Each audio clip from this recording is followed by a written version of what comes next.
Güney Afrika serüvenimiz şöyle başladı. Yaklaşık 3 yıl önce biz Arçelik Koç Grubu ile beraber projelere başladık. Burada bir yan sanayi oluşturulmasını talep ettiler.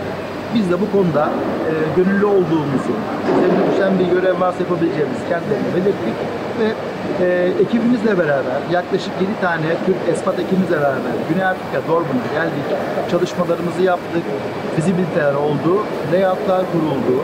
Buradan yerli Güney Afrikalı halk alarak onlara eğitimler verdik ve startla başladık. Dolayısıyla 3 yıl önce Güney Afrika serüvenimiz başladı ve bugün serüvene baktığımızda yaklaşık 200 kişilik çalışan bir kadrosuyla beraber Güney Afrika'nın Durban kentinde lokal bir birim haline geldik. Bundan çok mutluyuz çünkü burada bir Türk olarak Türk bayrağını dalgalandırıyoruz. Bu bizim için çok mutlu ve çok gurur verici bir durum. Aynı zamanda Türklerin ne kadar doğru, ne kadar çalışkan ve ne kadar işbilir olduğunu gösteriyoruz. Çok mutlu ve çok huzurluyuz diyebilirim. İyi ki Güney Afrika Cumhuriyeti'ne gelmişiz.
Jerusalema, ikhaya lami.